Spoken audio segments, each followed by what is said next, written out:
था कि भक्त नरसिंह मेहता जी को अपने जीवन काल में 52 बार हरि दर्शन हुए। महाराज जी इसका क्या तात्पर्य? मेरे प्रभु क्या एक बार भगवत दर्शन साक्षात्कार होने के बाद भगवान को फिर बार-बार देखा दोस्त जा हो सकता जाते हैं, जब बुलाओ तब आ जाएंगे, जब बुलाओ तब आ जाएंगे। जैसे हम आपके सुनने में मगन कोई समस्या आई तो हे गोविंद आ गए गोविंद, देखो ये समस्या हमारी, अब आप संभालो हमारे मतलब, भगवान वो संभाले, फिर भजन में लगे, फिर कोई समस्या आई, हे गोविंद, फिर गोविंद आ गए। तो उसमें उसमें थोड़ी कि भगवत साक्षात्कार के बाद दोबारा फिर तो दोस्त हो जाते हैं भगवान, जब बुलाओ तब आ गए, जब देखो तब सामने खड़े मुस्कुराते हैं, समझ रहे हैं? उसका मतलब ये नहीं कि एक बार भगवत साक्षात्कार हो गया तो 52 बार की जरूरत क्या थी? नहीं 52 बार नहीं, 52 100 बार जरूरत होगी तो आना पड़ेगा उनको, हमारे दोस्त हैं, हमारे प्रीतम है, हमारे प्राण जीवन धन है, जब पुकारेंगे तब वो आ जाएंगे। समझ पा रहे हैं आप? लीला चिंतन और महाराज जी भगवत साक्षात्कार दर्शन अलग-अलग बात है। है? लीला चिंतन में जब भक्त उन्हीं के साथ रहता है, ये हाँ, ये अलग चीज़ है।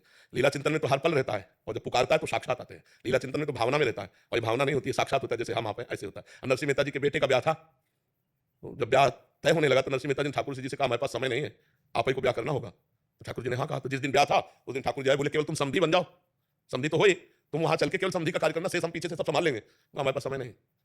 नरसिंह मेहता जी का लड़का है और नरसिंह मेहता जी के हमारे पास समय नहीं, आप सब अपना संभालो, हम तो यही रहेंगे, यही कीर्तन करेंगे सर। अब बेटी का भात भरना है, पूरा चिट्ठा रख दिया ठाकुर जी के सामने, आप संभालो, अगर आप लिखवा के भेजा है तो आप पूरा ऐसा भात भरा गया कि गाया जाता है, उनके चरित्र को गाया जाता है। तो भगवान से इतना प्रेम हो गया कि हर समस्या का समाधान भगवान, उन्होंने वो कभी चिंतित नहीं हुए, इतना बड़ा चिट्ठा आया भगवान सामने रख दिया। तो क्योंकि आप द्वारिकाधीश से शहंशाह है, आप भरिए जाकर के।